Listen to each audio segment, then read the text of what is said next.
তো আজকে আমাদের রেসিপি ভেজ নিরামিষ বাঙালিরা বহুত পছন্দ এটা নর্থ ইন্ডিয়ান আলু মশলা পুরো প্রফেসলি আমি এখানে রেস্টুরেন্ট স্টাইলে দেখাবো।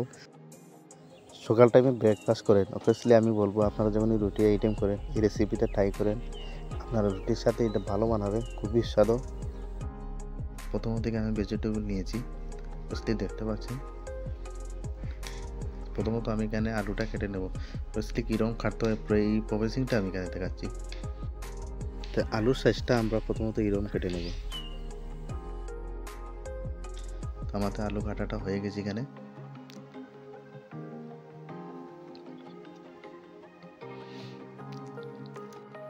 যে আলু গোবির জন্য যে গোবির সাইজটা আছে কিন্তু ওইটা কিন্তু ছোটো করা যাবে না, এটা একটু মিডিয়াম সাইজে কাটতে হবে। প্রসেসিংটা আপনারা এখানে দেখে নিন, ঠিক এইভাবে কাটতে হবে।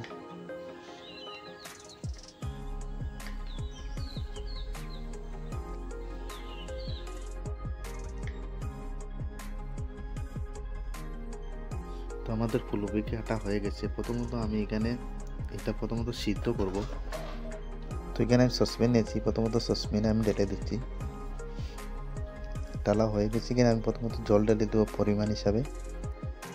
পরে দিয়ে দেবো আমি এখানে হলদি পাউডার 1 চামচ। হলদি পাউডার ডালার কারণটা হলো কি, যখনই গোবি বয়েল করবেন হলদি পাউডার দেবেন, স্বাদটা বাড়াবে। তো প্রথমত আমি এখানে বয়েলে বসিয়ে দেবো, তবে অন্য কাজটা করে নিই। এটা আমি পেঁয়াজ নিয়েছি, পেঁয়াজটা প্রথমত আমি গ্রেভি বানাবো। তো গ্রেভির জন্য আমি আপনার এরকম কাটছি, আপনারা চাইলে যে কোনো রকম কাটতে পারেন, কোনো অসুবিধা নেই। তো এখানে আমি টমেটো 3টে নিয়েছি। তো টমেটোটা আমি সেম টু এমন কেটে নেবো, এটা আমি গ্রেভি বানাবো প্রথমত। তো আমারও যে কোনো রকম কাটলে কোনো অসুবিধা নেই। তোমার টমেটো কাটা হয়ে গেছে, এখানে আমি সাইডে রেখে দিচ্ছি। তো নেক্সটে নিয়েছি আমি এখানে কাজু, তুমি পরিমাণ দিয়েছি, এখানে আবার মগজ নিয়েছি আমি, ওই পরিমাণে দিয়ে দিয়েছি। কড়াই নেব, প্রথমত তেল অ্যাড করে দেবো এখানে।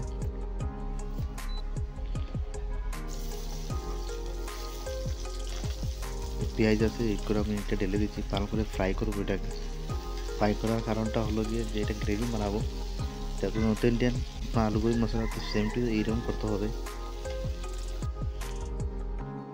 তারপরে দিয়ে দিচ্ছি আমি হলদি পাউডার, তারপরে দিয়ে দেবো এখানে আমি জল দিয়ে আমি ভালো করে এটা বয়েল করে নেব।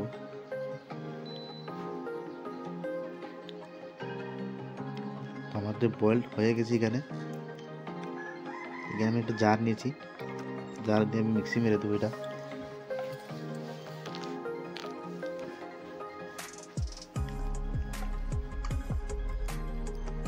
তো ফাইনালি আমাদের গ্রেভি রেডি, তো সাইডে রেখে দেবো। বাকি কাজ রেডি করতে করতে আমাদের গোবি বয়েল পারফেক্টলি হয়ে গেছে। তো এখানে আধা ঘন্টা লাগছে বয়েল হতে। দেখেন গোবিতে আমি যখন টিপি দিচ্ছি পারফেক্টলি এখানে বয়েল হয়ে গেছে, বেশি বয়েল হয়ে কিন্তু একদম চ্যাপটা হয়ে যেত। তো আলুটা দেখেন পুরো মিডিয়াম বয়েল। এখানে কিন্তু বেশি বয়েল করা যাবে না, ওই পরিমাণ বয়েল করতে হবে, মিডিয়াম। তো বেশ আমার হয়ে গেছে। এখানে আমি কড়াই নিয়েছি, প্রথমত বাটার ঢেলে দেবো এখানে। ফাইনালি এখানে আমি গ্রেভি বানাচ্ছি। তো এখানে প্রথমত আমি বাটার দিয়েছি, এরপরে দিয়ে দেবো আমি কিছুটা তেল দিয়ে দিচ্ছি এখানে, প্রথম দিয়ে তেজপাতা, তারপরে এখানে লং এলাইচি আমি এইসব দিচ্ছি। পরে দিয়ে দেবো আটা আর রসুন বাটা, ভালো করে ফ্রাই করে নেব। প্রথমত যেটা আমি মিক্সারে রেখেছিলাম, প্রথমত যেটা আমি ঢেলে দেবো গ্রেভিটা। এটা আমার অনেকটা গ্রেভি গরম হয়ে এসেছে। এখানে আমি প্রথমত মশলা ঢেলে দেবো। এখানে প্রথমত দিয়েছি আমি লঙ্কা গুঁড়ো 1 চামচ, তারপরে হলদি পাউডার 1 চামচ, তারপরে স্বাদ অনুসার লবণ, তারপর দিয়ে দিচ্ছি এখানে জিরা পাউডার, তারপর দিয়ে দিচ্ছি এখানে ধনিয়া পাউডার 1 চামচ।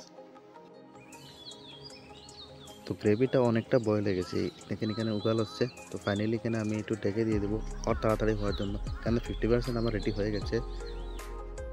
তো এখানে আমাদের হেলো গ্রেভিটা আধা ঘন্টা পাকাবো। তো আধা ঘন্টা আমাদের এখানে হয়ে গেছে। তো ফাইনালি আমাদের গ্রেভিটা একদম রেডি হয়ে গেছে। এখানে প্রথমত আমি যে আলু গোবি আছে এটা আমি এখানে অ্যাড করে দেবো।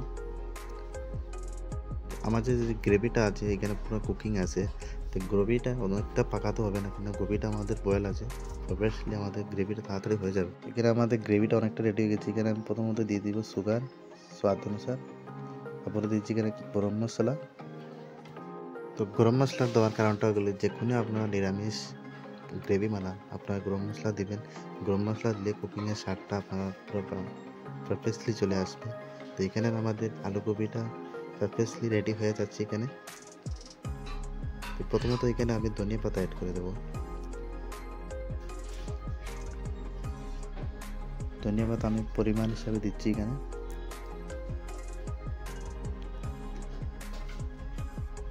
নেক্সট দিয়ে দেবো আমি এখানে মেথি পাতা।